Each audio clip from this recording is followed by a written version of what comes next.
Hello and welcome back to Advanced Conversation with Professor Kent Lee. Since you are busy working on your midterm presentation, I would like to kind of take a break and just talk about something else. I would like to talk today about intonation.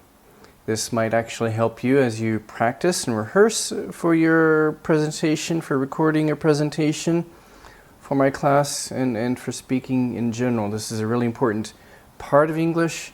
I don't know if you've taken the course yet in phonology or a phonetics course or much linguistics beyond a general course.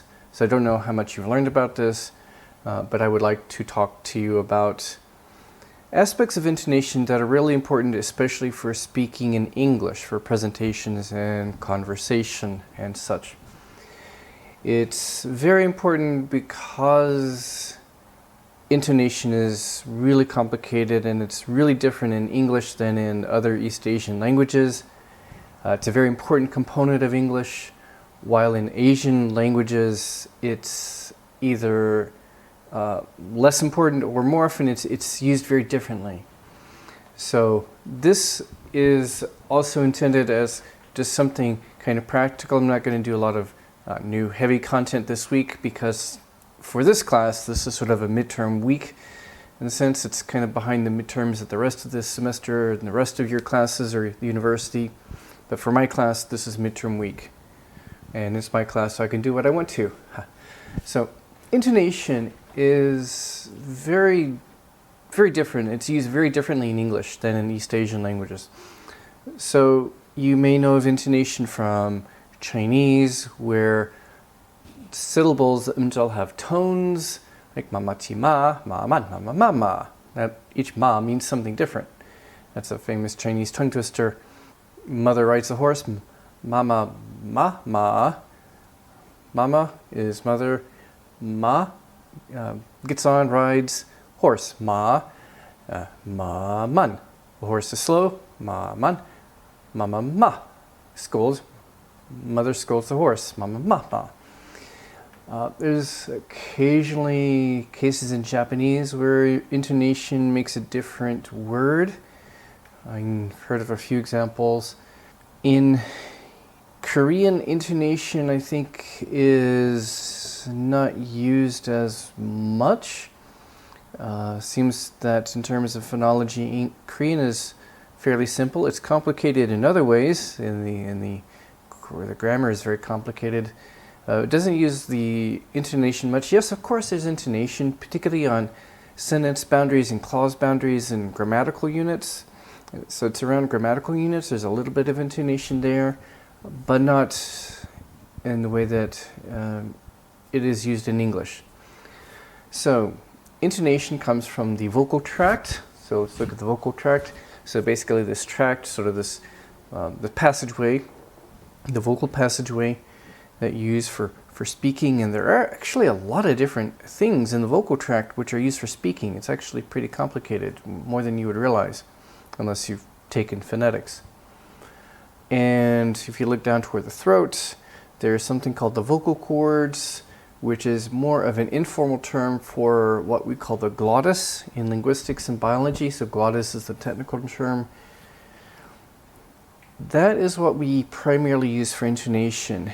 It is a flap of sort of tissue like this, and you can pull it apart and let the air go through. So you don't hear much there. When you say the S sound, you don't feel anything in your throat. But if you put your hand on your throat and you say Z, go from S to Z, you feel the vibration. And that's the vocal cords vibrating. The glottis is vibrating. So you can bring your glottis together and allow the air coming from the larynx, from the throat, to set it into vibration, and it vibrates hundreds or thousands of times a second, creating that kind of your bass frequency, the bass intonation, or what we call in phonetics the fundamental frequency. The term in phonetics is the fundamental frequency. So that's your, down there is your fundamental frequency, and then it's the sound is kind of then echoing off of your tongue, your lips, and the top of your mouth, and it's creating other frequencies. But your basic intonation is from down here. The vocal cords are vibrating really quickly. And I just showed you the example of the S and the Z. I think younger Koreans don't have much of a problem with this, but really older Koreans still have a problem with the S and the Z. They were never taught properly. The Z is very easy. Everything exactly the same for the position of your vocal organs, the mouth parts, for the S and the Z. The only difference is that the glottis is vibrating. Zzz. That's the only difference between an S and a Z. Zzz. They're exactly the same.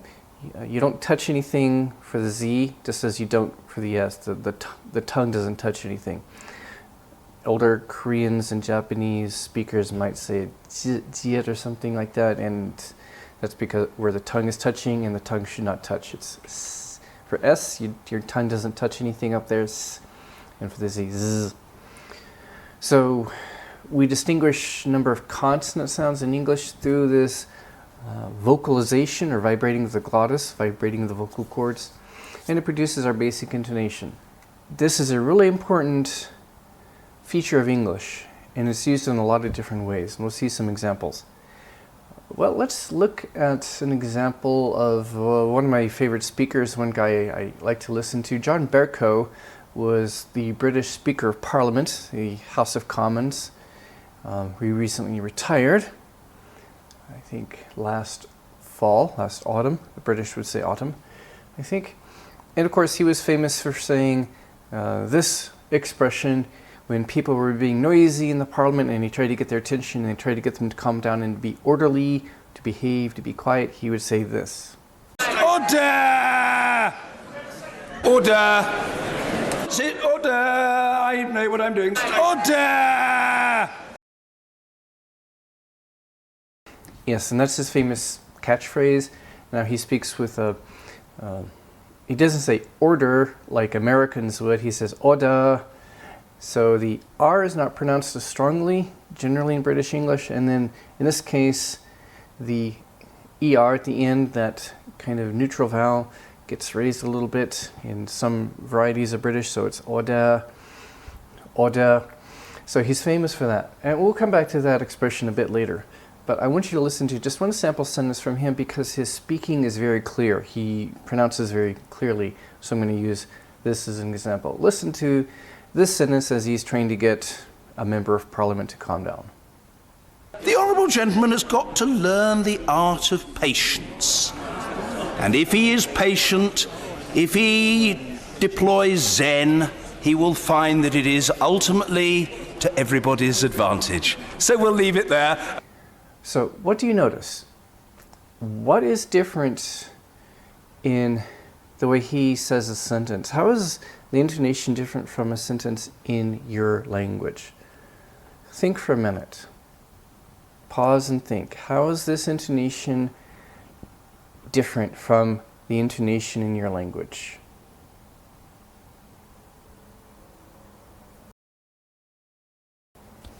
Okay, did you notice anything? Well, there are a lot of things to notice here, and I'll point out several things. The intonation that he uses is very typical of natural English speech. Any native English speaker is going to use intonation like this in some way or another. There is a lot of intonation change throughout the sentence, rises and falls over different parts of the sentence. And this is, of course, quite different from some languages like Korean, Japanese, in that the intonation is not as varied throughout the sentence as it is in English. And this is really important. If you don't have this intonation change with different parts of the sentence, it will sound very unnatural. It will sound very robotic, robot-like. If the gentleman would calm down, you know, that's robotic. We don't talk like that. So listen again. What words have more intonation, stronger intonation than the others? Listen again. The Honourable Gentleman has got to learn the art of patience. And if he is patient, if he deploys Zen, he will find that it is ultimately to everybody's advantage. So we'll leave it there. Okay, hopefully you noticed that the more important words of a sentence have more intonation, more of an intonation change, a rise, a fall, or a rise and fall. So the intonation at different parts of the sentence is going up, or it's going down, or it's going up and down. And you hopefully notice there's more of this on the more important words. All of the more important words of the sentence are what we call content words. The content words are your words that carry the main meaning of a sentence. They have more intonation. There are nouns, the main verbs, so main verbs like walk, go, postpone, debate, swim, exist, things like that, main verbs. Adjectives, and then adverbs. Those are your content words. So as you listen to John Berko or any native English speaker who speaks reasonably well, we have more intonation on those words. The minor words are the function words. They have less intonation. There is less intonation, and they're also spoken more quickly. And so the intonation tends to go along with kind of a lengthening of the vowels and the syllables. So when he said patience and gentleman, those words, the vowels have the stress and the accent and the intonation, and the vowels are longer, especially the syllables with that are stressed. Those stressed vowels and the stressed syllables are longer and louder, and they have more intonation. Now, so one key function of stress is word stress, or a key function of intonation is word stress. And that's an important difference in English, which we'll come back to in a minute. Function words are those minor words where the and in pronunciation, the intonation is relatively flat and they're spoken more quickly. And you can listen to it again and listen to the function words and how they are relatively flatter and more quickly spoken. The Honourable Gentleman has got to learn the art of patience. And if he is patient, if he deploys Zen, he will find that it is ultimately to everybody's advantage. So we'll leave it there. Prepositions, conjunctions, various types of minor verbs like the linking verbs like be, like I am a professor, auxiliary verbs, I have gone, modal verbs, must, should, have to, demonstratives and articles and quantifiers, and these discourse markers like well, these are used for kind of managing the flow of speech. And kind of similar, says maybe not a typical word class, but it works. These things work like discourse markers. You correct yourself. Those little expressions that have become sort of like discourse markers, transition words, sort of like conjunctions, other particles and minor words like no and not and such. These fall in the category function words, which are unstressed generally. Now listen again, and I want you to listen to the nouns and adjectives. Compare the nouns and the adjectives in his sentence. So listen again. Tell me what you hear. The Honourable Gentleman has got to learn the art of patience. And if he is patient, if he deploys Zen, he will find that it is ultimately to everybody's advantage. So we'll leave it there. Okay, so maybe you notice that although the adjectives have stress, they have intonation, the nouns have even more intonation. The nouns have even more intonation. They're louder, they have more stress than the adjectives before them. Nouns are more important, and they have even more intonation and more stress than the adjectives before them. And I don't know if it's apparent here, but an adverb modifying a verb with a verb is more important usually, and so verbs will have more stress than verbs will have more stress than adverbs. If an adverb modifies an adjective might have more stress than the adverb, but that's kind of less common. So This comes into play also with, for example, compound nouns versus an adjective noun sequence. So if you could look at a noun phrase like a white house, house has more stress, more intonation. So I grew up, actually I did, when I was young, I grew up in a white house, a house made of white bricks. So I grew up in a white house. House has more stress than the adjective white.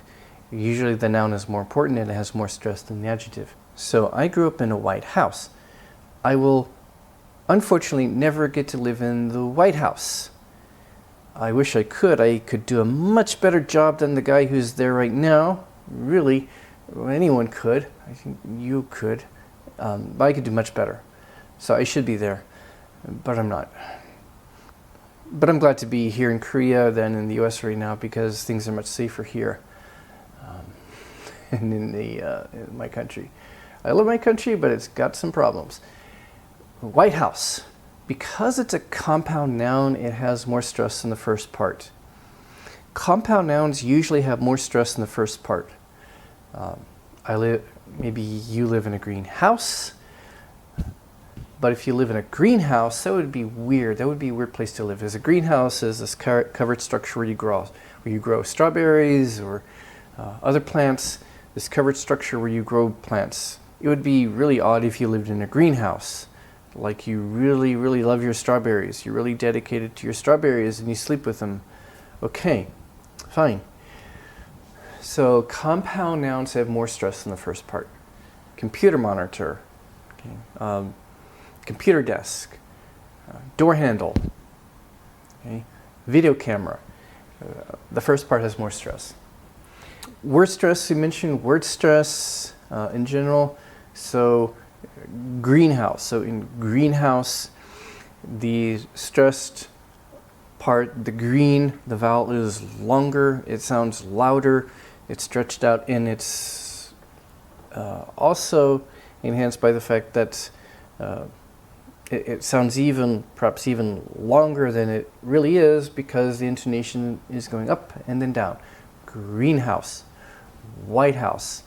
And that's true for word stress in general. So it's important to have clear stress in order to be understood.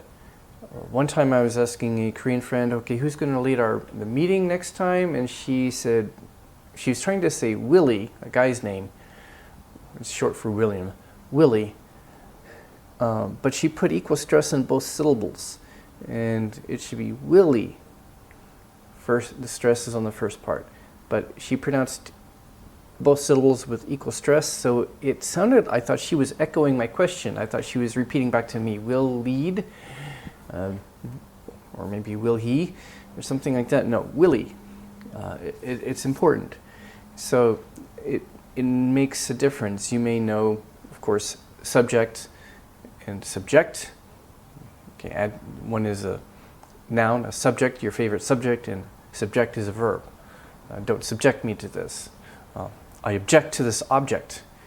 Things like that. So word stress, it makes a difference. Now let's look at the sentence intonation. So first of all, when he says, he first begins addressing the member of parliament whom he's trying to tell to be quiet. He says, the honorable gentleman. And of course, he says that kind of relatively quickly, even though those are content words, but that's a sentence subject, and if your sentence subject is kind of known in the context, it's less important information. So he is putting stresses there and into some intonation, not as much because it's a sentence subject, and probably have more intonation in the verb and what comes after the verb, the predicate.